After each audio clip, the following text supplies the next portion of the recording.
Hey guys, welcome back to the FairDinkum podcast. Today we had the Musafir himself, Ahmad the Traveller, who told us all about his last 5 months of travelling through the Middle East, spending a month in a rural village in Indonesia, and taking a 24-hour bus all over Vietnam. Ahmad has so many stories about his travels. You guys are going to love this episode. Make sure you take some notes and enjoy. You have the 15-day thing on your passport. You can go for 15 days. All right, cool. I go there. I give them my passport. I'm confident. I'm like, yo, I got my visa. I'm set, bro. This is the only thing I need to do, and I'll be through.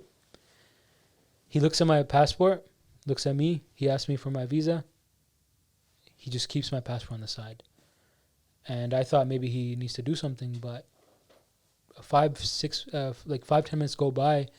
My bus is already there, and they're waiting for me. I'm the last person. They don't speak English. They don't nothing. And I'm trying to understand. I'm like, why is my passport there? Can you tell me what's going on? So finally, some soldier comes, pulls out Google Translate, and it's like, FairDinkum. What were we chatting about then? Yeah. Oh, yeah. Talk about the six. You don't mind taking the risk and traveling to Africa by yourself? Nah, I wouldn't. I would want to go to Africa. I want to go to like Afghanistan and stuff like that as well. But I don't know. I would probably go into that solo, like a guided tour or like a experienced guide. But I want to go to every country, man. It's just it's too like there's less time, but Alhamdulillah. So obviously for a lot of people are gonna be like, who's this bloke? Ahmed, the 20-year-old that's traveling around the world or has all these aspirations. I just wanted to know, like, where did this come from? Was it a social media post where you're like, hey, why am I wasting my time studying at university? Let me travel the world. What was that? What sparked it, and then what made the decision to actually go? I think it was a combination of a bunch of things. Obviously, like you said, like, what am I doing with my life type, like, just like that moment where I'm like, what am I doing with my life? Who am I? Stuff like that, right? Like self-discovery. And also it was a post as well. Not really one post, but multiple social media posts where I would see people doing all these things, and I'm like, why am I here? And I'm just like sitting at home, just like scrolling through. And you understand that you're that person now, where you post it, and then we all looked at it because we sent it in the group chat. We're like, why are we sitting at home? Let's go travel. So you're literally like, right, you're starting a trend. I was just thinking that. I was like, I want to be that guy on the screen. And then alhamdulillah, like I'm actually the guy on the screen, like you said. But it was also, so my plan was never solid. It started from one thing and then led to another. The plan was just to do 2 weeks of Umrah. That was the plan. Okay. It went on for 5 months, my travels. So how it happened, should I give you a backstory? Let's go. Everything? Okay, so last year, 2022, I was going through like this whole phase of there's a lot of problems because I live alone and I pay for university and everything. So a lot of financial problems, academic stuff like that, where I was just overwhelmed and I was very stressed. So in Ramadan, I think the last couple of days of Ramadan, I was we were finishing the Quran. So in Taraweeh, we were just making dua, like the Shaykh was making a dua, like a long dua. And I was just standing there, and I don't know what happened, but like tears just started flowing and like heavy, full on like crying. I've never cried like that in my life. That was my first time like crying that heavy. I was like, Ya Allah, I feel stuck. I don't know what I'm doing with my life. And I made this dua. I briefly just said, Ya Allah, like, bring me closer to you. Okay, so that happened. Ramadan went by. I forgot about that. Couple months later, a friend comes up to me. He's like, bro, do you want to come to Umrah with me? And I was like, bro, this is my dua coming true. I just felt something. And I didn't have the money. I didn't have the finances. My finances weren't set. But I said yes. Because I was like, this is an opportunity. This is Allah answering my duas. I can't let it go. So I told him yes. I went home. I called my mom. I'm like, I want to go. I'm going for Umrah. Can I just like get a loan from you and then I'll pay you back for the ticket? She says, sure, fine. Sorry, my aunt, not my mom. She says, yeah, sure. She tells my grandma. My grandma's like, you know what? don't worry about it. I'll cover that for you, the ticket.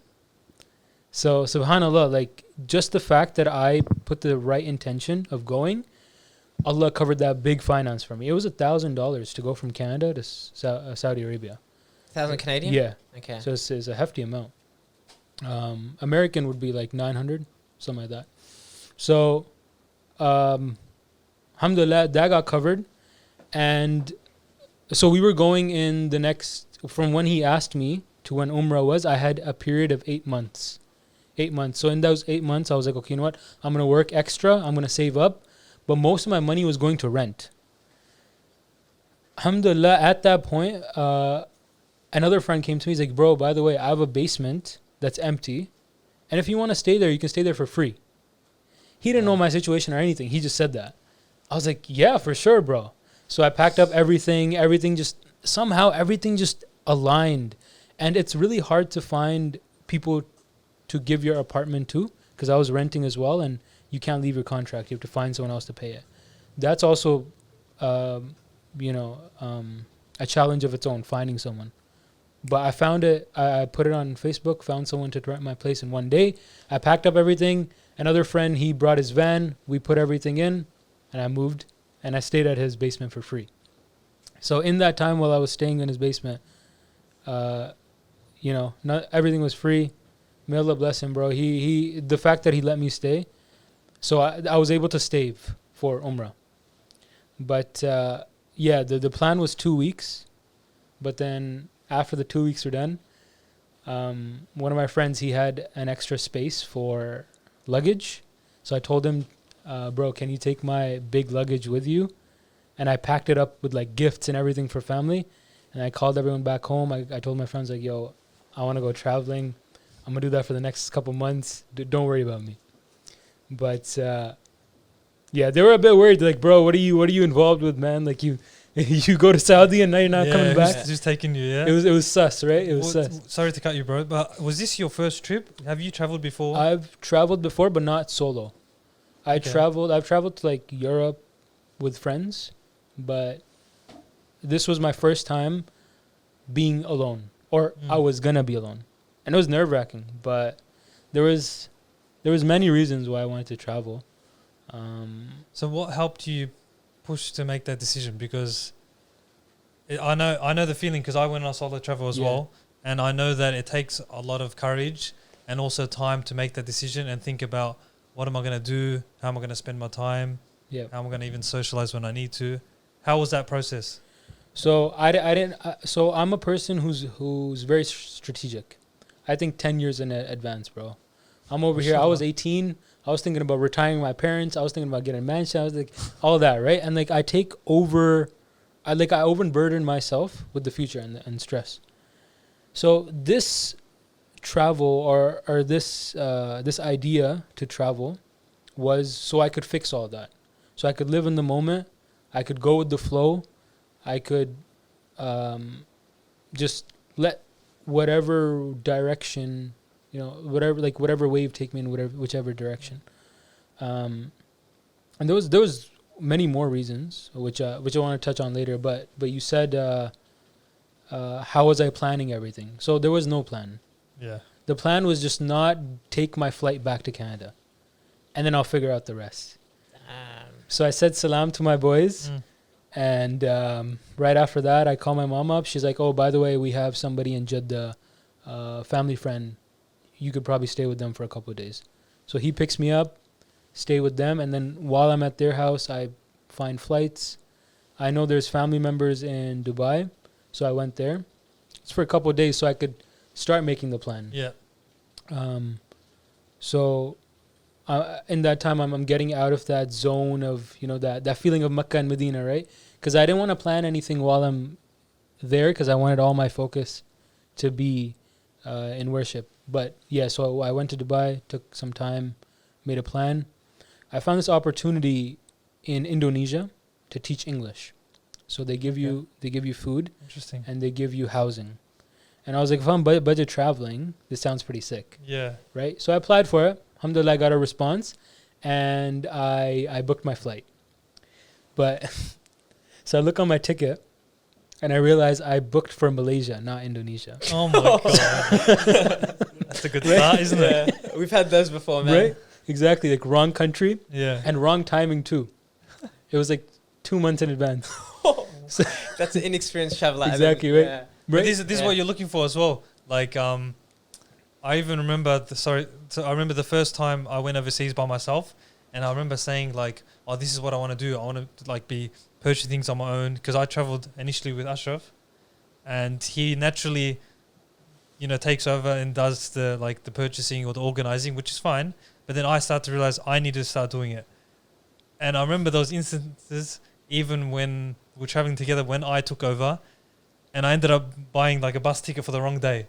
Right. And it's like, those are the type of experience you're looking for, but then you learn the hard way. Yeah. Exactly. And you're stuck in a city for an Well, extra day. We were in Europe. It was like we were with 5 people, and we Yeah. all booked tickets like on our phone to go. And Ali obviously just booked for me because then we could just work out payments. So he goes, "Okay, I'm booking a ticket from Paris to London." So we all get to the bus stop, overnight bus, 11 p.m. to like 7 a.m. We get there, we show the tickets. All the boys get on the bus. Ali shows the ticket, and he goes, "This ticket's for yesterday." And then we're like, "You're joking me." We're like, "Can we just jump on?" It's like a £10 ticket. They're like, "Ticket's full. Bad luck. You have to catch the next one tomorrow." So we left, no data, because our friends had the internet, and it's 11 p.m. at night, stranded in Paris. And we were just like, "What are we gonna do?" We had no internet. It was just some crazy stories. Right. But that was a €10 mistake. Booking Dubai to Malaysia was probably a couple $100. A couple $100, and that was my first big hit of many. This is foreshadow. Okay. So, I was obviously a bit upset, but I was like, you know what, whatever, man, it's fine. So, I just took. So I booked another flight, and again, it was the right date, wrong country. So I did it for Malaysia again, but Again? yeah, because on my app it was just the settings were still that country, and I thought I was searching Indonesia, but it was Malaysia. Have you been to that side of the world? No, Oh, never, okay. never. So it's my first experience. I was like, you know what, whatever. So I messaged the guys in Indonesia, the school institution. I tell them, look, I'll be 10 days late. I'll spend 10 days in Malaysia. Forgive me. So they're like, all right, cool, whatever. So that gave me some time to be in Malaysia. So I spent my time in Malaysia, explored it, this, that. I think it was good that I landed in Malaysia. Again, my whole travels have just, when I think back about them, and I look back at them, it's like everything happened for a reason. I thought it was a problem in the beginning, like taking the wrong flight, going to the wrong country, but it was actually a blessing, because Malaysia is not underdeveloped. Like it's a really good country if you're a first time solo traveler and you're going to that part of the world, because it gave me like a smooth transition. If I went to Indonesia, which is much poorer and much like Rough. rough, underdeveloped, I would have probably gotten overwhelmed. So alhamdulillah. So I went to Malaysia. They still have proper self-service. They have Uber, stuff like that. So I got a bit of my travel experience being there. Getting used to the food, the currency, being in hostels, stuff like that. So the 10 days, I didn't do much. I just, explored the city. Then I met some guy. He said I was going to some other city. So I'm also a very spontaneous person. I love doing stuff on the spot as well. How do you meet people on the travels? Yeah. Because sometimes you just you're walking out a city. Do you just go Right. up to people? Is it hostels where you No, meet people? Hostels is mostly where I meet people. This guy, he was some German guy. He ate Indian food and he got sick, and he was sleeping above me. So I was worried. I was like, bro, do you want to take my bed? Because I don't want you vomiting on me. But that's how we became friends. He woke up in the morning. I got him some bananas, stuff like that, because I had some medicine. Again, very planned, right? I love being planned. So I had like a whole bag of just medicine just in case. So yeah, I gave him medicine. I fed him, and then he felt a bit better. And the next, a day after, we went to the next city, explored that, and then it was my time to go to Indonesia. Yeah. Indonesia. So I want to know, so I'm trying to picture it now, because Malaysia is the first stop. You're by yourself, because Dubai beforehand, you're with Yes, family. exactly. So that technically wasn't on your own. Right. Malaysia was the first stop. Right. How was that spending your days and like even figuring out what to do?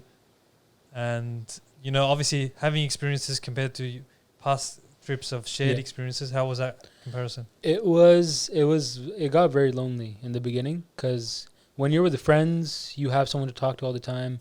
But I was waking up alone. I was going to sleep alone. I was going to the restaurant alone. And it was very awkward eating by myself somewhere.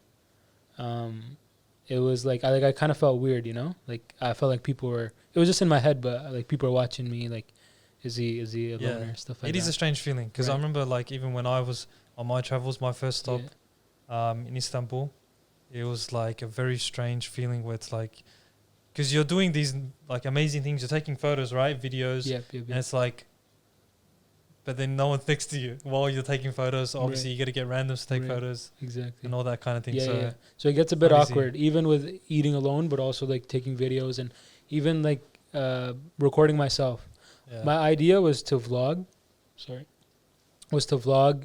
And it's you don't know how nerve-wracking it is just having a camera in front of you, walking around, right? You guys probably know if you guys do vlogs as well, or like as in even just like in terms of memories. Like if you're recording at a place. But then I don't know about you, but then when I do it, because I don't do it often, I'm too busy thinking about it's like people looking at me. What are they thinking of me? This and that. Exactly. That same feeling. The same feeling when I first started traveling. So it was really lonely, but that kind of pushed me to talk to people. So when I was sitting on my bed, I would see someone else just come into the room. I'd be like, "Hey, man, how are you? What's your name? Where are you from?"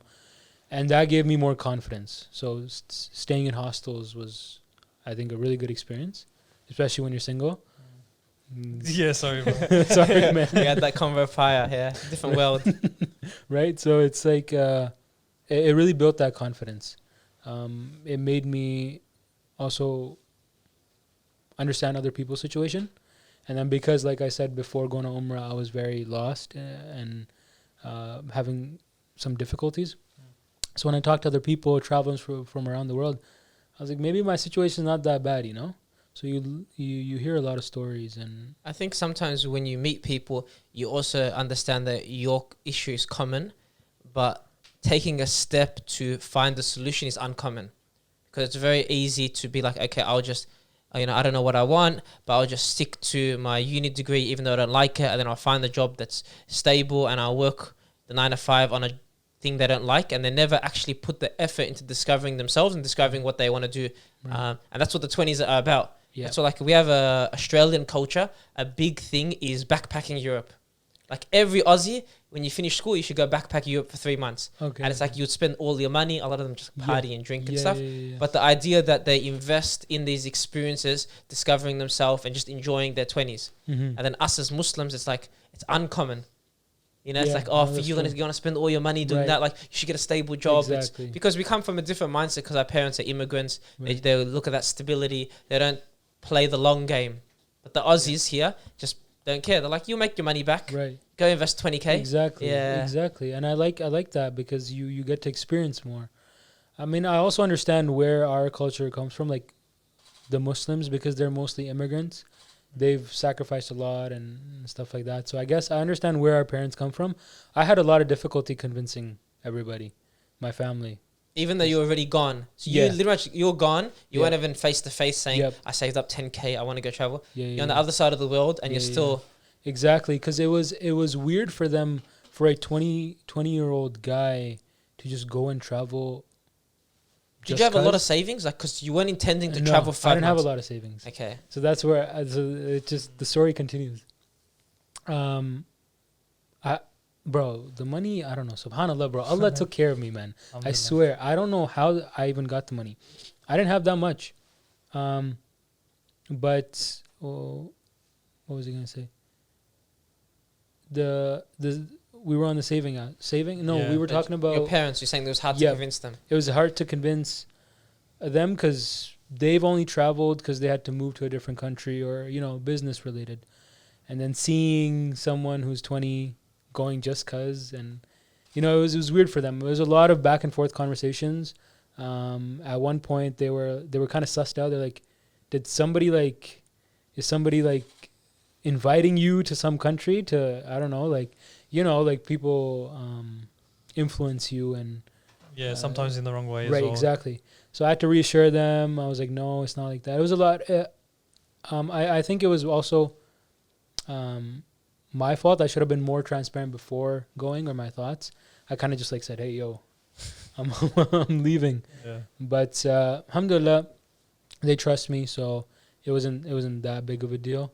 I was just like, I explained to them, I'm like, I want to do something out of my comfort zone because I don't want to live my life like this. I want to. On that specific point, Yeah. because sometimes we look at travel as an escape mechanism or a way to escape our Yeah. reality. Yeah. There's the self-discovery, which is one thing, but then it's like, okay, I don't know exactly what I'm doing, Right. and instead of facing reality problems, I'm going to escape.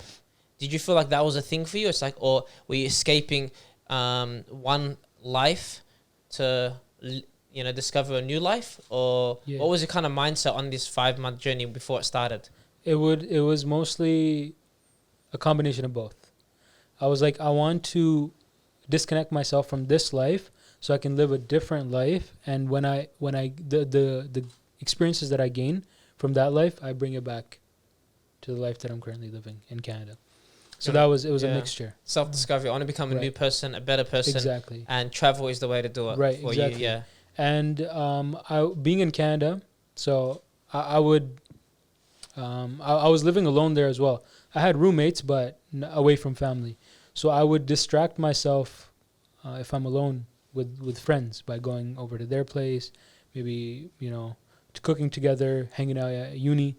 So I felt like I needed to do something completely on my own so I could discover myself. Because we kind of we kind of go in the shadows when we're around friends, because we're comfortable, right? We don't really get out of our comfort zone when we're with people we know. So You watch Yes Theory? I do, yeah. Is that where you got the? No. Is I that was what they said? I was gonna get G'd up. I was gonna go get my hoodie. I'll be back in 20 minutes. Seek discomfort, right? Yeah. Yeah. I have to jump outside. Oh man, no, I used to watch those guys like since I was like 14.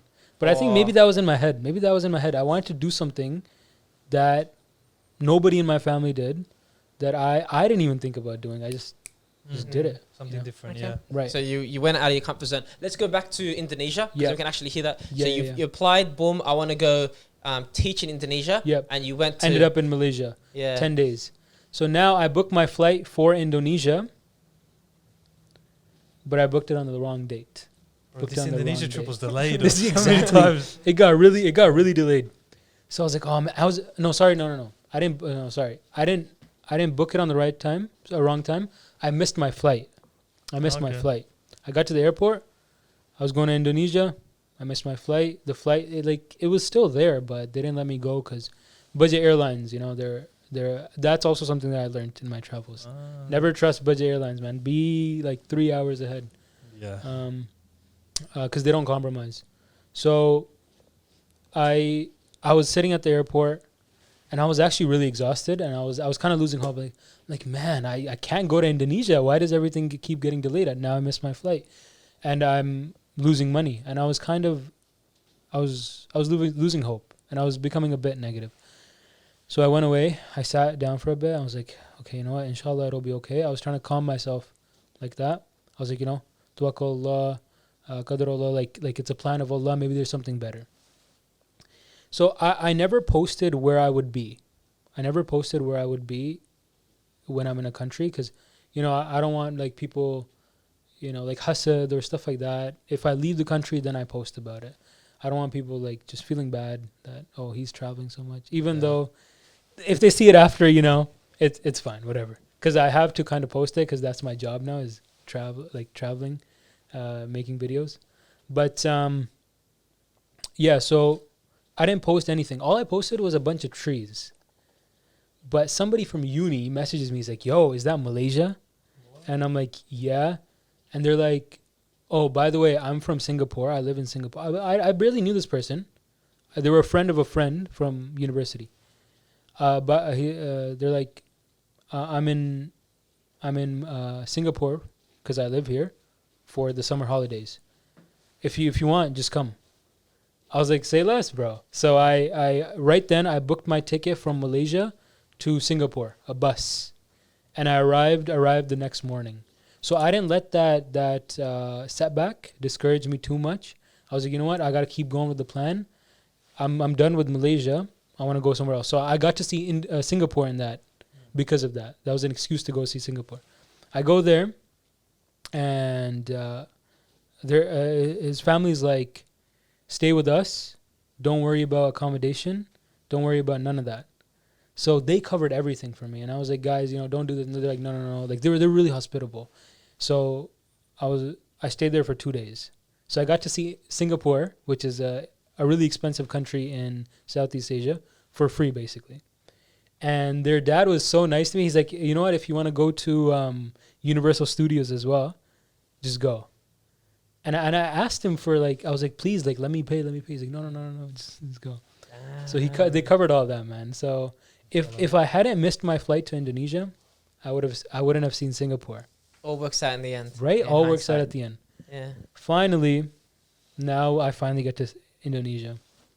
And I'm actually really excited. I'm like, finally, so a country that's not that developed, and I'll get more of the raw experience.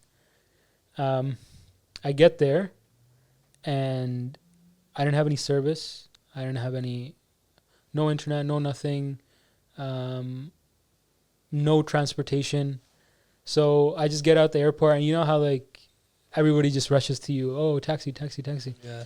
Right. So I just took some random. I took a random one, but it was like a Grab. Do you know what Grab is? Yeah. Malaysia as well. Yeah. Right.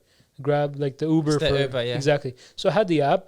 So I just called. I called somebody on there because I didn't know if the prices for the taxis, if they were gonna upcharge me. See, now I was learning that people could make money off you. Exactly, right, or scam you, stuff like that. So it was a process.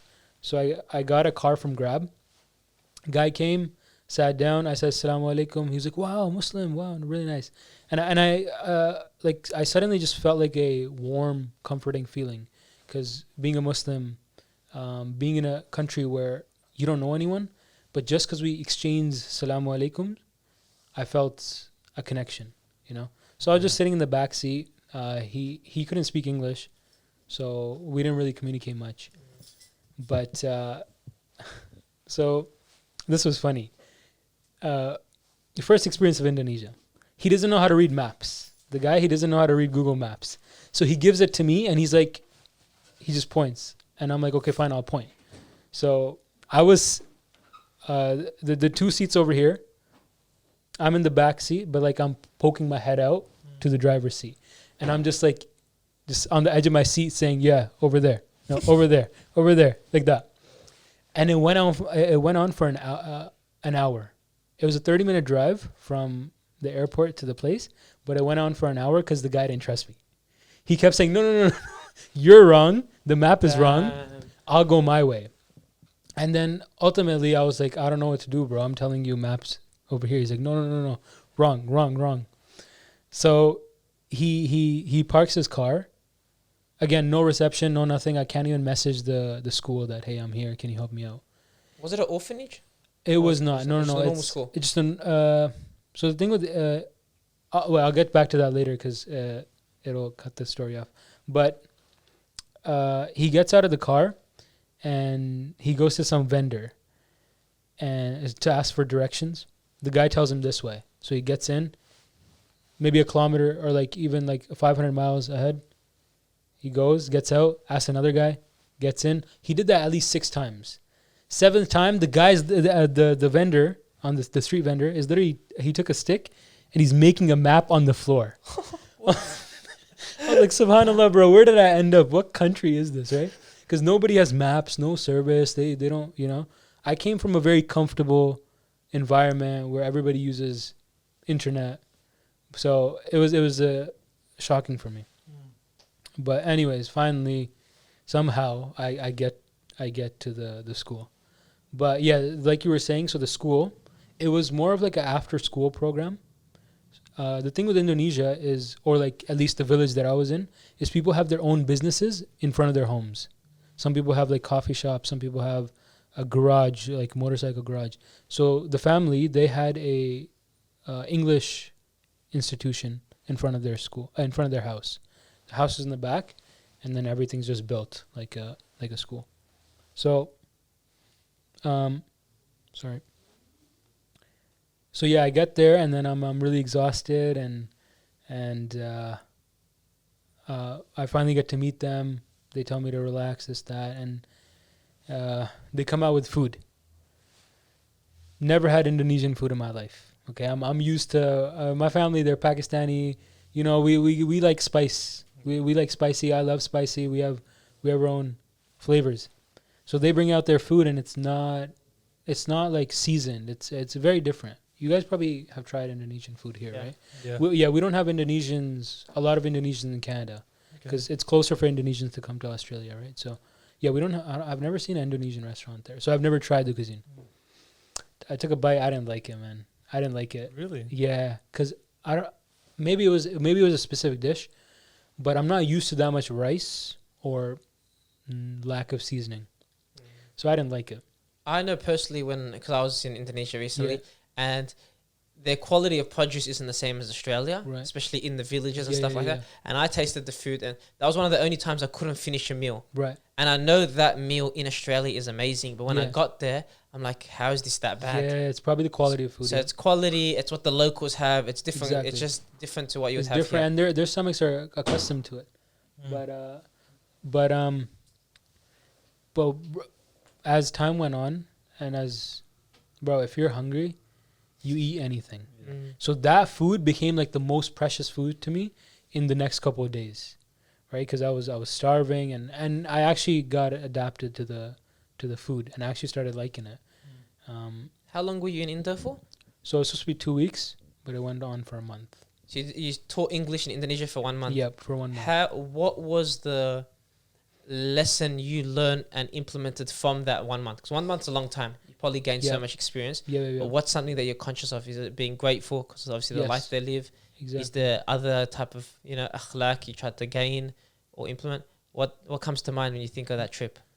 I think that when I think about that trip, that was my first trip in a underdeveloped country.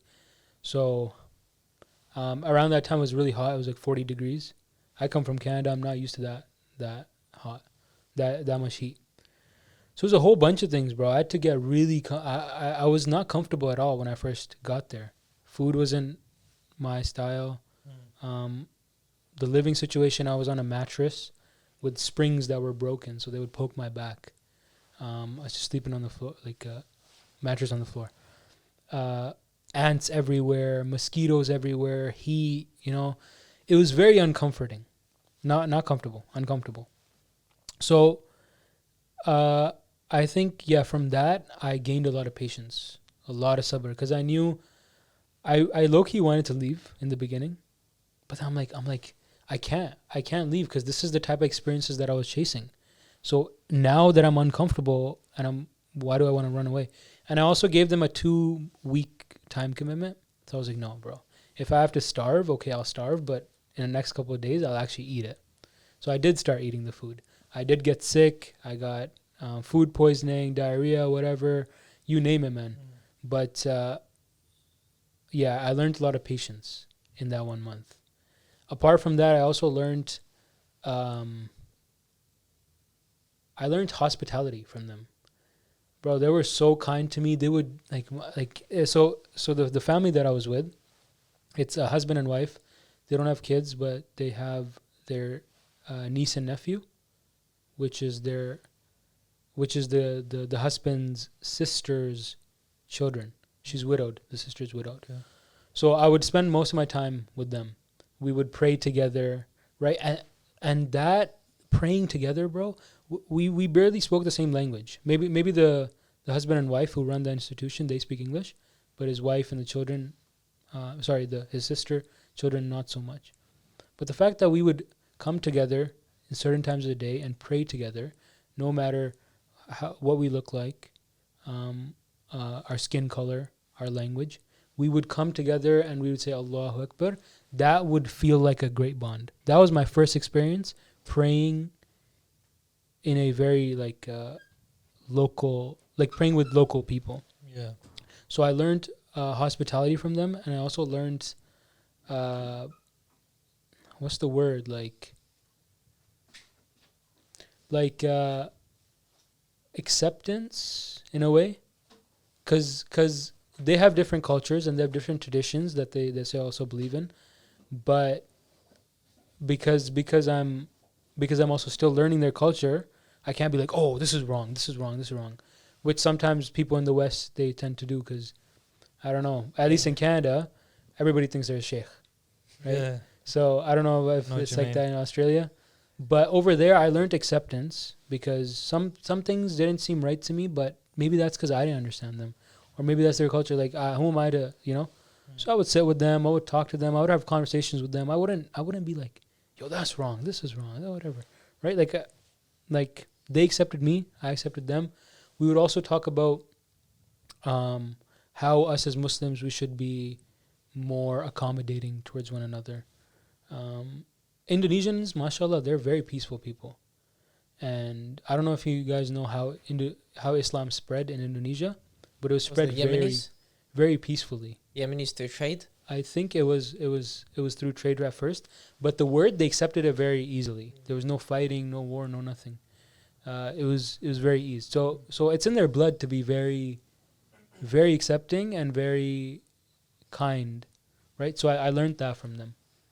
SubhanAllah, Yeah. it's sometimes it's a change of akhlaq so much that when you sit with them, you'd expect like when a problem happens that they would react in a certain way, Yeah. like get angry, raise their voice. You know, husband and wife. You said a month with husband and wife, Yeah. like normally. But then there's certain cultures where it's not their norm. Like they don't even think I should raise my voice. I should swear at this person. Yeah. I should, chuck a tantrum. Right.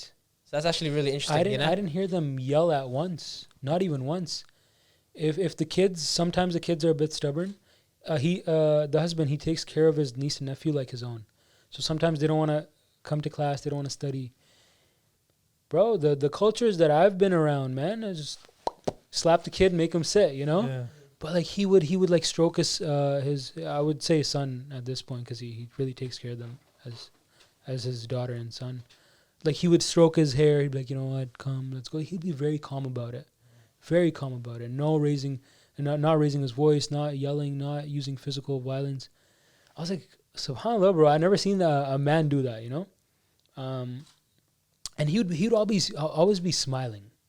He would always be smiling, man. MashaAllah, like I still remember like the way the wrinkles would come on his eyes when he would smile, and then like his teeth. When he would show me a fruit, or he had chickens, so he would show me the eggs. He would pluck a fruit and smile and come towards me and be like, Ahmad, look at this. Like so like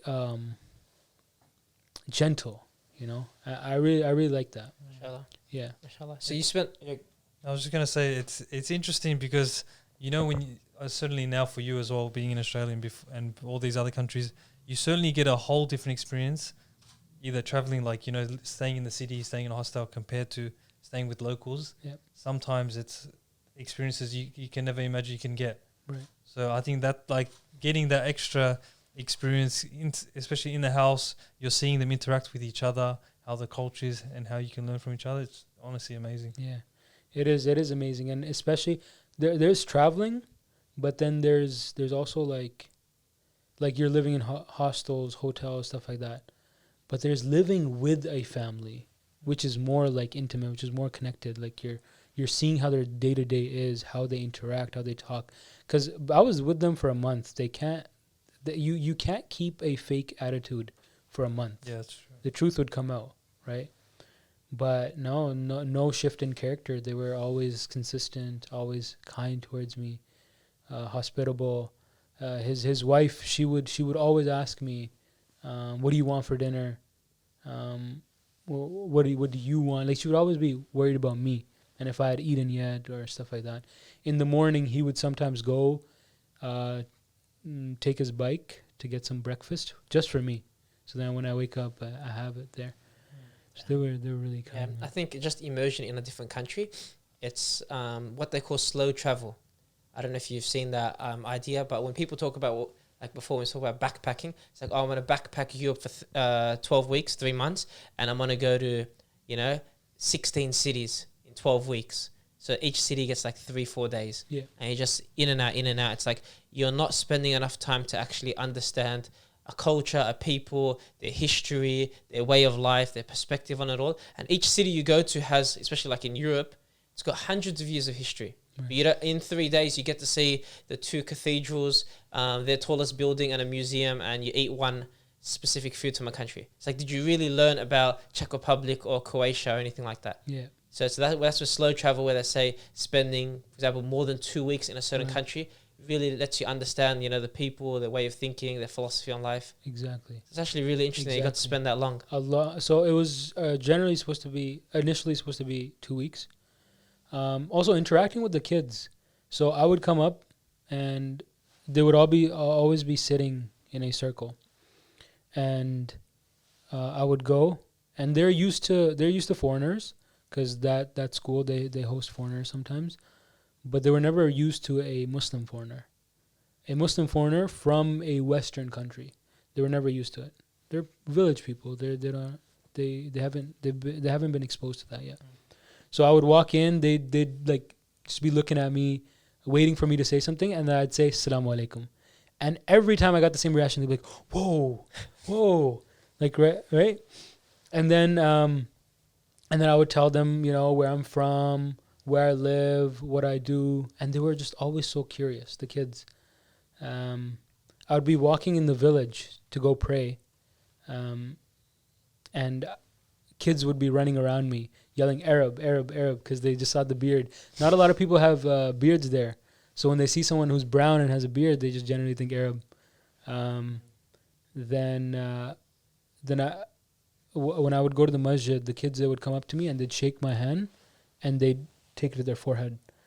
And I kind of felt weird because I'm not used to that. But that's just a sign of respect that they do for elders. I've never seen that much respect for elders.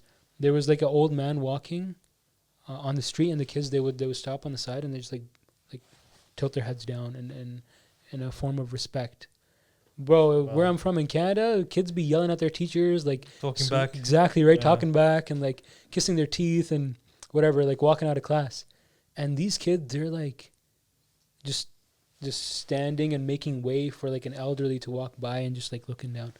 I was like, wow, what the hell? It was just mind blowing to me. It's a different world. Right. Like, people don't understand. It's like it's night and day. And that's where you'd look at, for example, a country like Indonesia, like over 200 million people. There's so many third world countries or small towns, villages around the world. Like you'd say like 2 billion people actually have that kind of akhlaq and respect and culture. But then we think, no, the world isn't like that because we understand the Western world. Right. We understand the Western world. We understand we're in that hustle bustle, right? We're in that circle where we're just we're like a guinea pig just running on that circle. Yeah. But when I was there, every day was so chill. Like, maybe have just a simple day, not do much. It wasn't packed with anything. Wake up, check on the chickens with the husband, my host family. Check on the chickens. Maybe go to the kitchen and see the wife making breakfast. Then, midday the students would come in. I would do my classes, and then nighttime we would all just sit outside, chill, talk, have some tea. That's it. Okay, let's paint the picture here. So you spent a month in Indonesia. Yeah. Indonesia to today, where did you travel to in between? So where have you been? Yeah, so I did Indonesia. Then after Indonesia, I did. So this is also a complicated story. If you want me to go into it, I don't know. We'll see the list because it's just on time, and then because there's a lot to delve into. There's a lot. Yeah. So where did you go from Indonesia? So to Indonesia to accidentally to Malaysia again. Malaysia was my it was my bad luck. Yeah, my hub, exactly. Malaysia to Thailand, Thailand to Laos, Laos to Vietnam, Vietnam to Australia. Wow. You went up there? Yeah. What did you think But that was never the plan. What did you think of Vietnam? They say like one of the cheapest countries in the world. Vietnam, oh my gosh, bro. Oh my goodness. How long do we have? Because it was a crazy story going to Vietnam. Like at least 45 minutes, but there's just a lot to touch on. That's why. Yeah. Okay, all right. Because this was one of my craziest stories for Vietnam. So firstly, Vietnam was planned. technically, but I missed my flight to Wow, Vietnam. you missed so many flights, bro. I missed my flight to Vietnam, and I was doing a layover in Laos. Kuala Lumpur, Oh. Malaysia. Again. Yeah, so I was from Indonesia. From Indonesia, I was it was a flight to Vietnam, but layover in Malaysia. On the flight to Malaysia, I realized, wait, bro, do Canadians need visas for Australia? So I didn't check that from beforehand. For Vietnam or For Australia? Vietnam. Vietnam, yeah. So we do need a visa, and I was gonna be in Vietnam in the next 12 hours, and I was stressing. So when I landed in the airport, I had a couple hours, so I quickly applied for my visa and I went to sleep. I woke up and I had like 5 minutes to rush to my plane. I missed it, but it was I think it was a good thing because if I had got into the country without a visa, then I would have been in more trouble, right? Because where do I go? Can't get from visa there? on the spot, on the. No, Canadians can't. Don't Canadians have a strong passport? I thought we did, but I guess not, man. Are you guys like top 10 strongest? No, yeah, top 10. But Vietnam, you don't get it on the spot. Oh, they don't do. Yeah, they don't do the 15-day thing.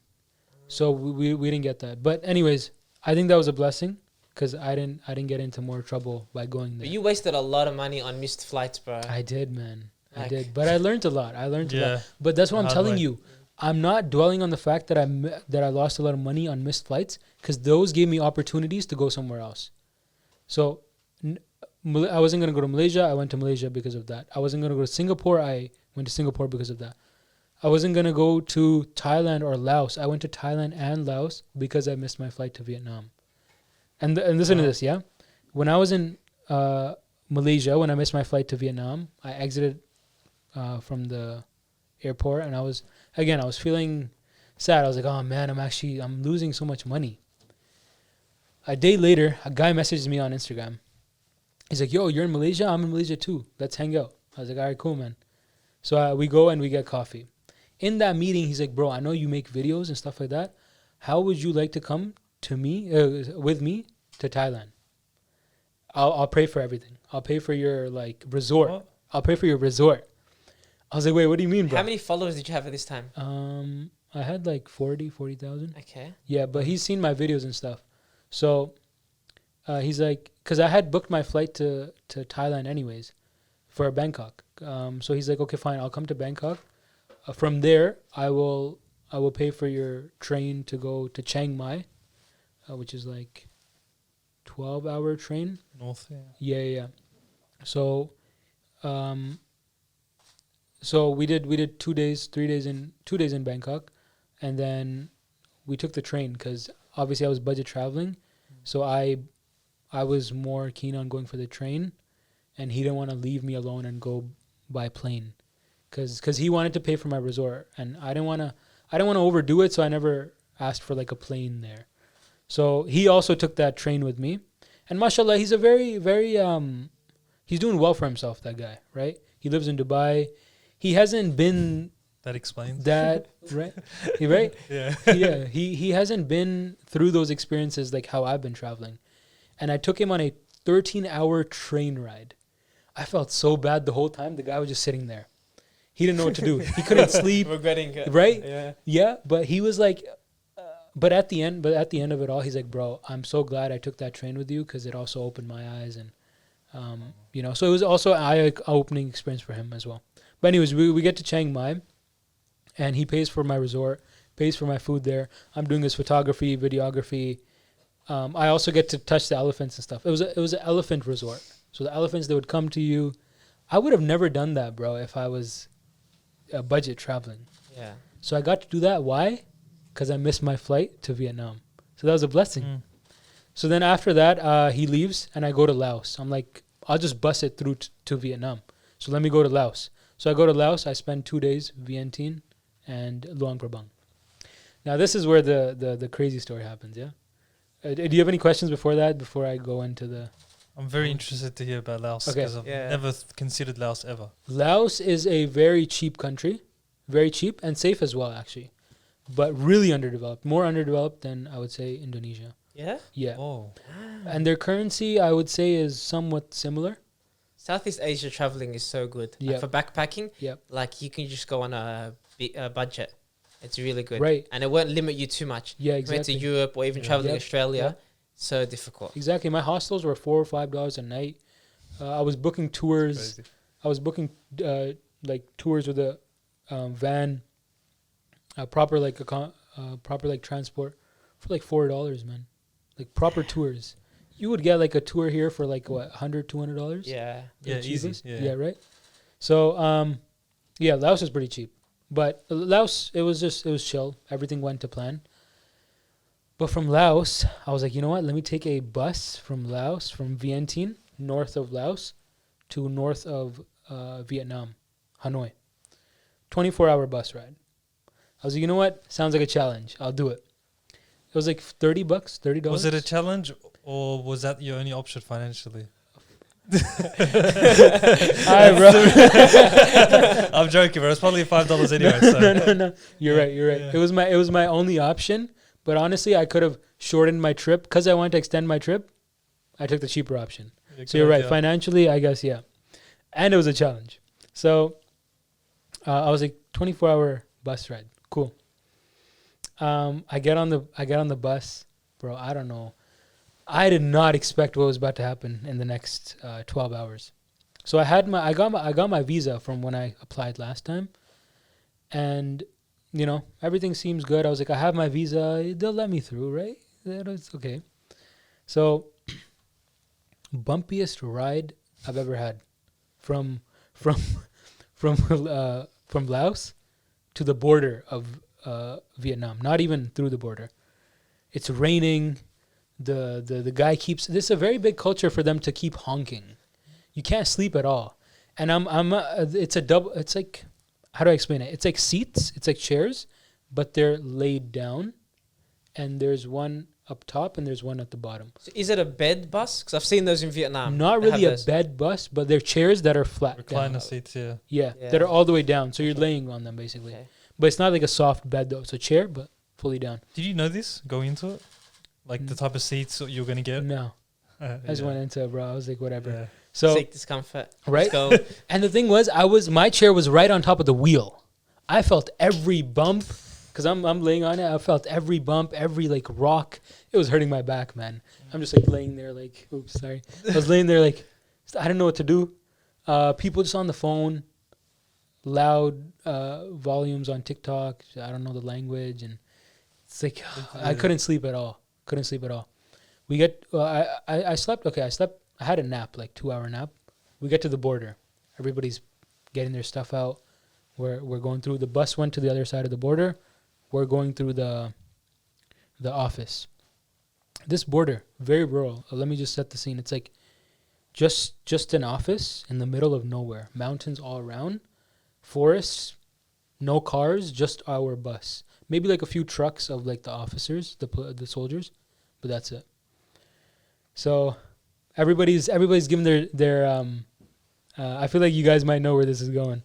Everyone's given their passports, going through. Some people, they didn't have visas, so they're like, oh yeah, you have the 15-day thing on your passport, you can go for 15 days. All right, cool. I go there, I give them my passport. I'm confident. I'm like, yo, I got my visa, I'm set, bro. This is the only thing I need to do, and I'll be through. He looks at my passport, looks at me, he asks me for my visa. He just keeps my passport on the side.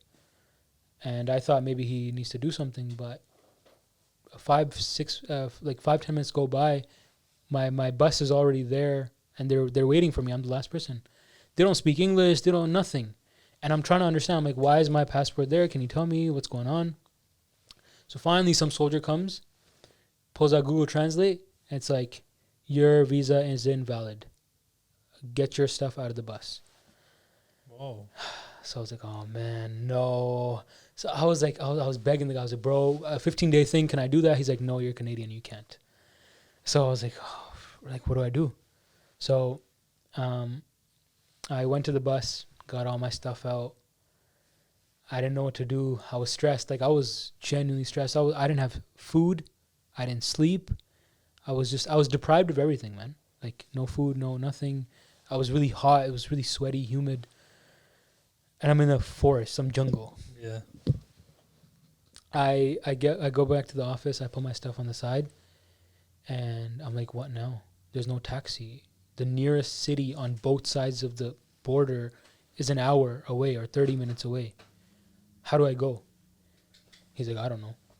My guy just said, I don't know, and walked away. So he just left you there? Yeah, they left me there. So I was just sitting there, and I'm like, I don't know what to do. So I went to some other officer, and he's like, oh, you want to go through? I was like, yeah. He's like, give me $200, and we'll let you through. Damn. So I didn't have any other option, man. There was no taxis that went back to Laos. I couldn't go back to Laos.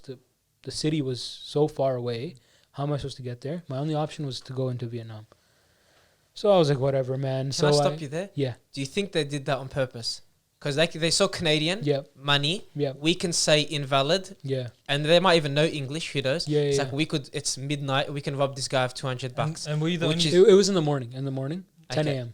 But is that a possibility where you think like they could have just said that? Maybe. But do you still know why it's invalid? Like why? Yeah. So most countries, they don't make that issue of which border you enter. But Vietnam, they're very specific about their borders.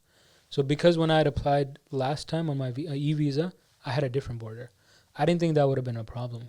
And I don't think so. They just need to do a stamp. It's still the same. $200. He knew he could make some money off you. Yeah. Yeah. So I feel like 200 Canadian is good money. Exactly. Right?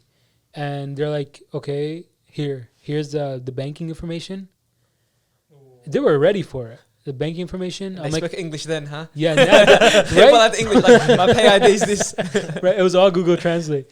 Hang on a sec. You guys are not subscribed. I think you guys, before you start the video, make sure you subscribe, turn on the notification bell, and enjoy the rest of the video. And then it's so annoying when you're hungry, when you don't know where you are, when you have no options, and the guy doesn't speak English and he just keeps passing you a phone. I was getting so annoyed, agitated. But again, patience. Traveling taught me a lot of patience. So I put in my banking information. I give them $200. They're like, all right, cool. I'm like, where's my visa? They're like, yeah, we'll give it to you in 7 hours. Just stay here. What? 7 hours. The border was closing in 7 hours. So I'm like, what the hell? What am I supposed to do? They're like, yeah, just sit here. And are you communicating with Google Translate Google the Translate whole time? And just word, just like pointing. Oh my God. They're like, here, sit. I was like, oh man, there's no food around. I'm hungry. I didn't know what to do. I was so exhausted at that point where my neck was so weak that I just sat and my neck was just hanging because I was just exhausted, man. I didn't know what to do. I was literally just sitting like this. I was exhausted. I was like, Ya Allah, just give me my visa so I could go to the country, figure it out. I don't know how I'm going to get to the Hanoi because it's still a 10-hour drive from the border. But I just sat there. A couple hours later, I'm starving. A couple hours later, and a soldier comes up to me and he's like, do you want food?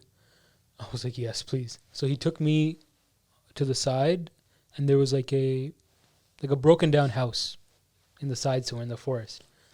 I go there and they give me noodles and they give me like ramen. Bro, that was like, I was like, alhamdulillah, man. When you're starving and when you haven't eaten for like hours, I think it's been like what? 20 hours by then or something like that. So yeah, 20 hours. Of me just traveling, no bed, no nothing. 20 or 25, something like that. So I ate that, bro. I ate the whole thing and then I was full and the soldier's like, don't worry, you don't have to pay for it. Because he knew $200, right? Yeah, Exactly, right? It's like, oh, my shout, yeah? It's like, I was like, thank you. ramen. Right? But he probably knew because I didn't have the currency either. There's no ATM, nothing like that. He covered it. So I go back to the border. I'm waiting for my visa, all tired, half asleep, falling in and out. I'm holding on to my stuff, bro. I got my camera gear with me. That was the most vulnerable I felt in my whole life. I don't know who's around me. I don't know what their intentions are. My stuff's just out in the open. I was holding on to it. And I was just sitting on a chair, just dozing off, in and out, hungry. But finally, I got my visa. I asked the soldier, I'm like, how am I supposed to go to the city? He's like, yeah, you know, there's this guy over here. He has a car. Hop in his car. He'll take you to a nearby city, and he'll just drop you off in a bus that'll go there. That was my only option, man, was to trust a random stranger and get in his car and go through a random village because we were in the mountains. I get in his car. He's like, give me 500 dongs. 500 dongs is like what, $50? I don't know, 50, something like that. But to him, it's like that's a It's lot. a lot, exactly. It's the cheapest country in the It's world to trying to travel rip to, Right. and they're just making They're bank. making bank off me, man. And I didn't have any option because if I say no, then get out, stay at the border.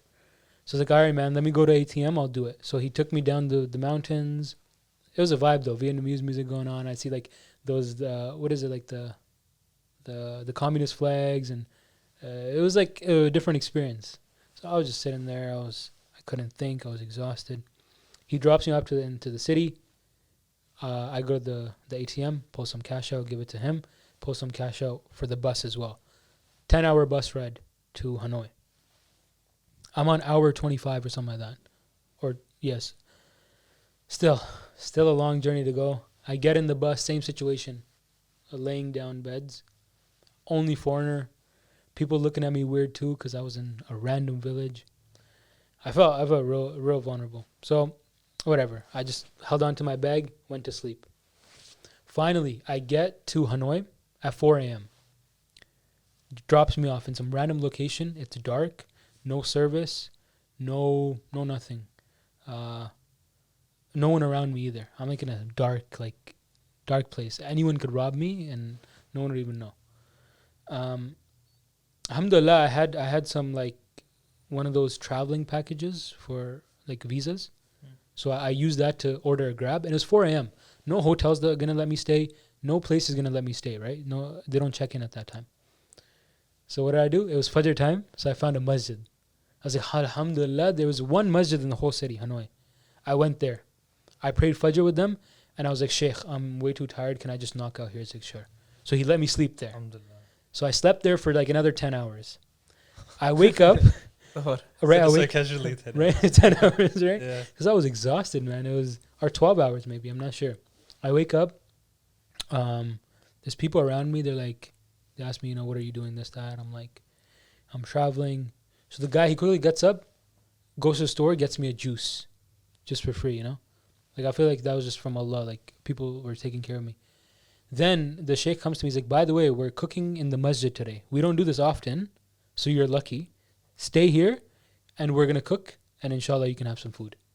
Wow. I was like, wow. The day that, all this is going on is the day that they decide to do a community a cookout, whatever. Yeah. So, I stayed there. They made some lamb, rice, chicken. I helped them out, cut vegetables, this, that. And I got to sit with everyone and, get my energy back, this, that.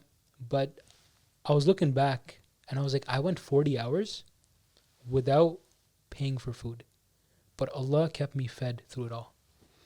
Like, I was deep in it. Like, I was thinking about it. I was like subhanallah, like, that was all from Allah, Like, the fact that the soldier fed me, the fact that they were making food in the masjid that day, the fact that the guy just quickly ran out, got me like a juice and came back, and so that was a very, very tough situation. Taught me patience, resilience, tawakkallah, everything, man. And what's interesting is that you're making dua, I think early in your trip, if not before your trip, about wanting closeness to Allah. Yep. And obviously it's usually through the struggles and the hardship that's where you gain the closeness and the gratitude. Exactly. Even though in the moment it's like, why me? Why me? Why me? Why is this happening? And then it's like, oh, this is the last thing I want, this and that. But then it's like you start to realize afterwards, obviously you gain the closeness through that and also being grateful. Yep. But that's what's crazy as well. Like, when you're traveling in certain cities, you go to a masjid and you meet a Muslim, it's that instant connection as well. And they're wanting to actually help you from the get-go. Yep. And they understand you. Yep. So that's I think that was a good idea that you actually went to the masjid. Yeah, I went to the masjid, yeah. And when did you end up staying in that city? So then I just found a hostel. Okay. Some guy told me there's a hostel right across from the masjid. You can come to Fajr every day if you want. It was right across. So I got that accommodation. So that was nice. But yeah, man, that experience taught me a lot. Do you post these type of experiences on social media? Because a lot of times with travel content creators, you kind of only see the good stuff. Yeah. It's like, oh, look how amazing it is. And like you said before, they don't see how lonely you might be behind the photo, the struggles you might have had that day. Do you try to show both sides of travel? Yep. That is something that I want to keep it unfiltered as possible. So I say it straight up. Even yesterday, I posted a picture of like a sandwich, and I was like, half of the sandwich I'm gonna eat today, and half of it I'm gonna eat tomorrow because I'm saving money. I'm like. Is that true that you're eating half? Yeah. Like that's all I've been. That was my breakfast. That's it. Because in Australia, because it's expensive here. Yep. SubhanAllah. Yeah, I'm very unfiltered with it. And the story that I told you, I posted it on my Instagram stories, but I need to still make a video. It's a process, bro. Editing and everything. Did you record all of this? Like, have you vlogged a lot of it? Yeah. Oh. I've vlogged a lot of it, so it's gonna be out there. I don't know when, but it's so hard to edit and travel, man. I'm so behind. I'm still sitting in Mecca for people. That's the first location. Right, exactly. But that's good to know because everyone has that idea where they see the travel content creators and they're like, this guy's getting paid to go travel. I want to do that. Yep. And you don't realize it's actually maybe more than a full-time job. Exactly. You know? Right. And because of my stories, I've gotten people messaging me stuff like, bro, I thought about you today because my mom, she cooked this thing. I don't really like eating it, but then I thought about how you were thankful that you had this food and you were hungry. You know? So I get DMs like that where people are also finding inspiration through the rawness of my, like, the unfilteredness of my stories. Was that your goal? Like, because we went through, obviously, your Instagram, and it didn't seem like you had lots of you were content creator before your travels. Like it seemed like you just post like any of us, just normal posts. But then obviously the activity, the desire to spread a message that increased with your travels. Was that a goal? Where it's like, I want to inspire people to travel, to change mindset. What were you thinking? So that was the goal because I was. Or is it the money? You can travel more. But there's no money though. I haven't even gotten a dime from this yet. I will pay you for the podcast. You found dinner after. It was, it was because I wanted to get out there. I was making videos before that as well, but it's like daily lives, uni life, this, that. So I had the video creation aspect, but I didn't feel like I was reaching hearts, you know? So I did these things and I posted my first video about my travels where I was like, I was very unfiltered. I said that I quit my job. I sold my stuff so I could travel, right? And that was like my first unfiltered video out of many that I'm going to post now. But people found a lot of inspiration in that. They're like, wow, you did all this. I posted about my Umrah story that I told you about crying and making dua. Exactly, right? And I sold everything, and that money, it just kind of increased. I don't know how, but yeah. So I'm in a world where like it's so fake, social media. I want to be unfiltered. Like I'm actively trying to be unfiltered. Not too much where they know too much about me because I still have a personal life. But I don't want people thinking I am just some rich snobby kid who gets to travel, and they don't know that I worked like long hours. They don't know that I gave my apartment away. They don't know the reality. So even the sacrifices now, eating one sandwich a day, like it's not glamorous a lot of times. Like you might see the picture of the sunset, like, man, I wish it was that. But then all those feelings that come with that. Exactly. And the way that I was traveling, and I was taking trains and buses that were 24 hours. And people have this misconception that when you're traveling, you're rich. But bro, I did it for like a couple $1,000s. It was a couple thousand for 5 months? Yep. Damn. I think less than 5,000. Less than 4,000, something like that. Yeah. SubhanAllah. So I think you said a similar number for your Europe travel and stuff. Yeah, I would say actually very similar. For how many months? It was back and forth because of this guy getting married. I would say 5, 6. 5, 6. Yeah. For 5, 6K or 5, 6 months? Month. 5, 6 months. But that's really good though for money Europe. would be similar as well, I would say. But then a lot of people would ask me, not straight up, but then you can kind of see the way they'll speak to me. They're like, how can you afford that? Like, what about this? What about saving for that? And it's like, you can still manage. There's other options. But I think a lot of people look at traveling only in one option. So, for example, like, I can only go to specific accommodations. I can only, I have to spend money on food 2, 3 times a day. And look at you, like, you're eating once a day. I remember doing that in some cities. Because it's just what you got to do. Exactly. Especially if you're wanting to go to the extra city or stay for the extra day, the extra night at the hostel, Right. you have to save. You have to Sacrifice not eat as something, much right? or, Exactly. or On take one those night. sacrifices. Yeah, exactly. You have to make sacrifices. Yeah. And my main goal was going through discomfort, and it was also making content of every country that I go to. So food, that was like not my top priority. If I eat once, that's fine. But I also want to post the reality of it, so people don't think that I'm better than them in any sense. How do you find the balance of when you're traveling, living in the moment, like actually enjoying what's there, and recording everything? Because I've went through phases where I just record every single thing on a trip, and I just remember being on my phone the whole time, on the recording with the camera. So how do you find that balance? Do you feel like you might lean towards one side more? So definitely in the beginning, I was leaning towards always recording everything, and then going home and editing them. But now I've kind of left editing a bit aside. I do it casually, but I'm more focused on capturing content and then worrying about perfecting it later. And since I'm in Australia, I'm not making as much content because this is supposed to be, like, at least when I was in Canberra, when I had family around, when I was living with family, I barely pulled my phone out because that was me time. So when you're traveling like this, you should, if you're making content and you're traveling, you should have like some personal time and then some content wise. Are you always thinking like type of videos you can make stuff? Because obviously us as podcasters, and we're expanding into like YouTube videos and stuff, we're always thinking like, what can we do? What can we create? Who should we do an episode with? And that's our free time, because it's a leisure and it's obviously like a side hustle. Is that kind of the same? Like when you're looking at something like, I can make a reel out of that. Yeah. Is that how you're thinking? So some are pre-planned, but then some are just I take as many shots as I can of the country that I'm in. So maybe if I have another idea, I can just make a video out of it. Yeah. Of anything. If it's the currency, if it's this, if it's that, if I choose to make a video on, what can you get for five real, something like that. So yeah, it's a lot of pre-planning, but a lot of just recording everything, so that way I don't feel like I just seeing what happens, go with the flow kind of thing. Yeah. And do you feel like you have like specific goals you want to achieve? Because you said you might soon go back to Canada. Yeah. Is it a thing where it's like in the next month I want to go to 3 more countries?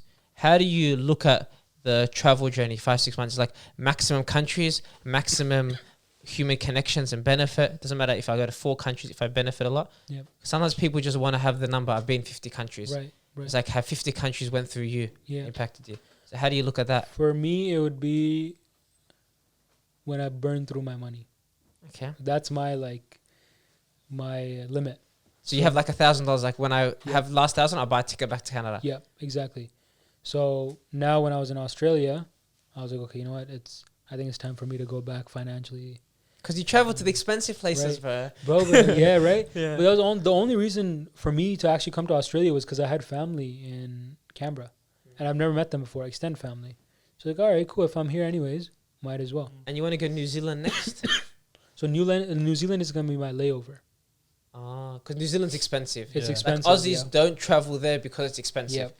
Like it's similar to here. So like, what's the point? Yeah, I know. That's why I don't really want to travel through there. It's just 18 hour. Very nice there. 18-hour layover. So I won't do much.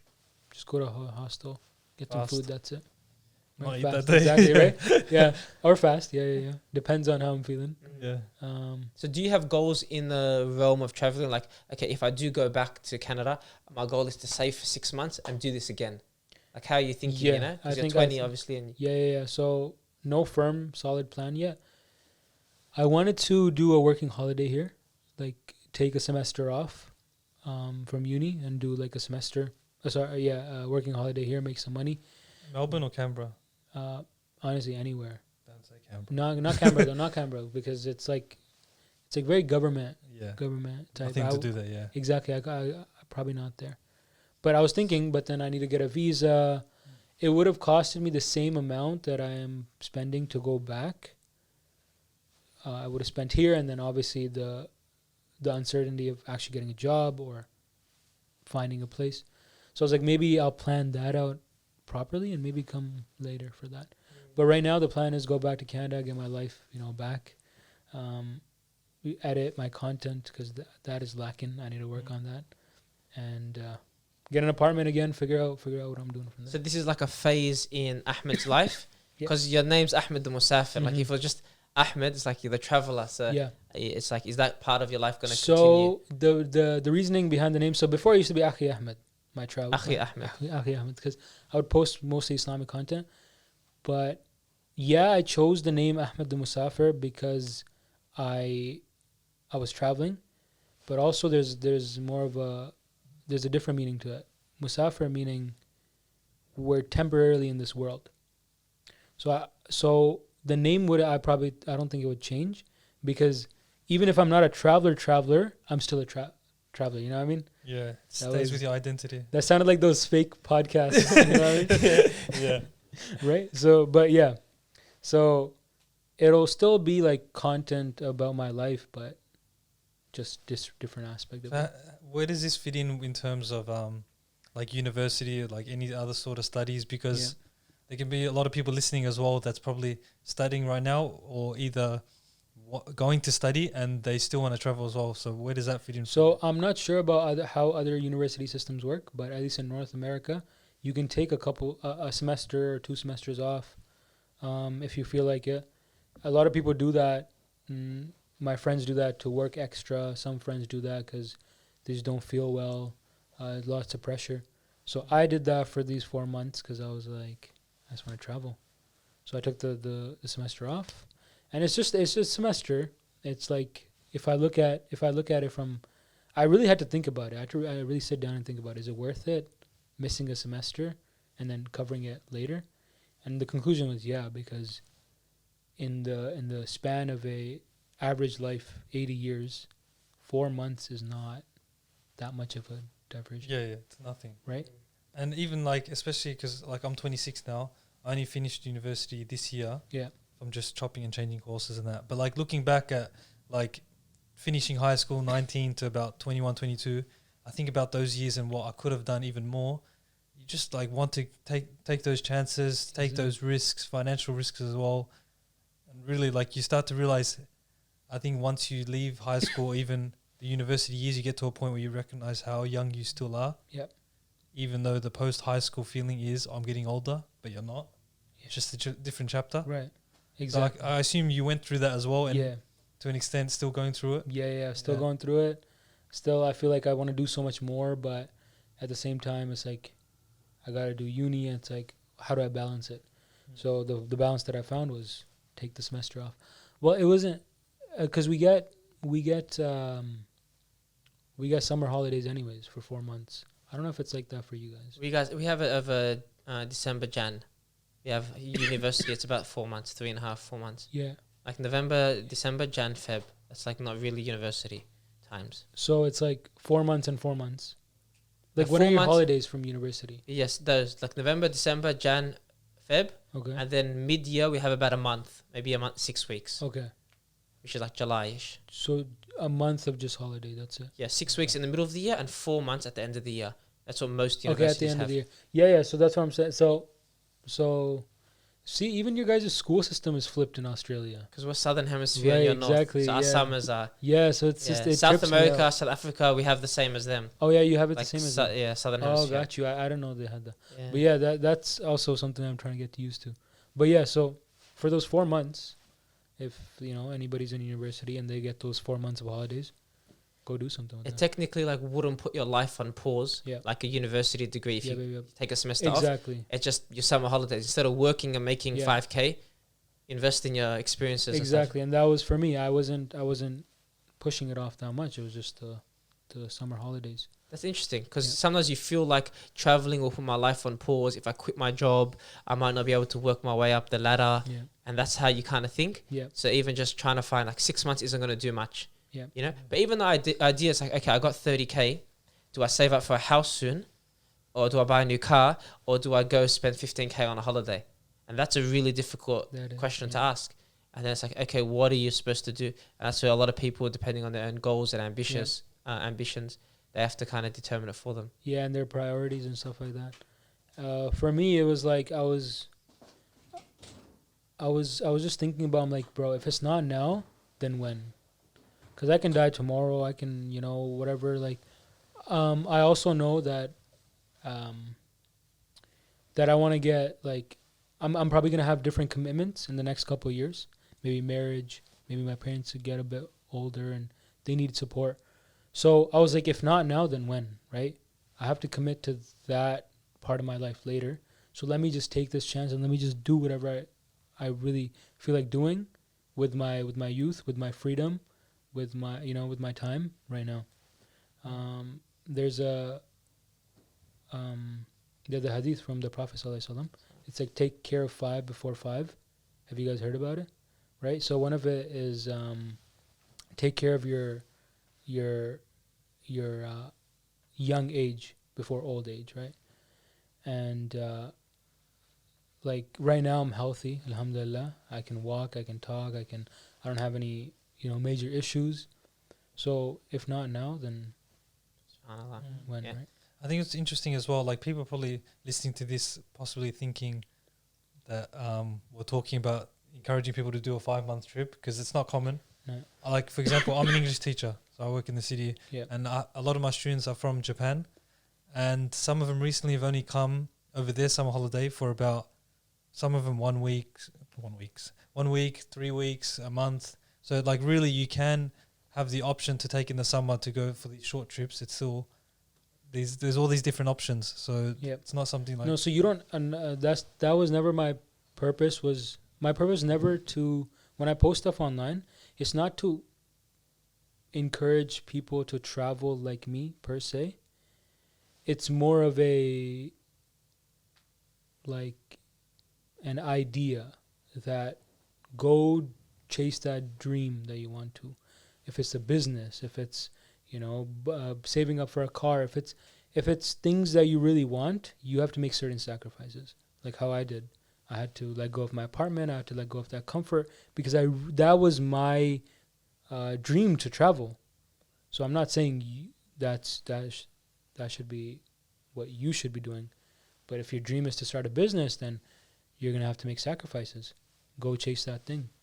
So it's more so that than just specifically travel. Chase your dreams. I was gonna ask you for one parting advice.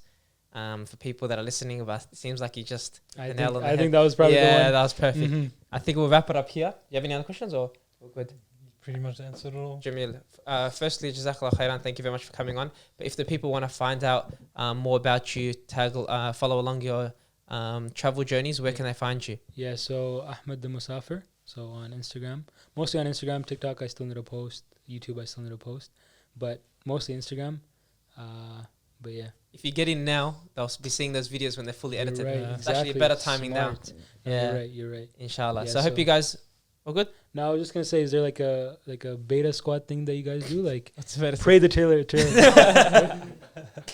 We're not that far ahead. I mean, No? you can do the outro if you want. Yeah. No, you guys. Go ahead. Okay. Jazakallah khairan, everyone. I hope you guys enjoyed the episode. Remember to follow Ahmed, and chase your dreams. Take care.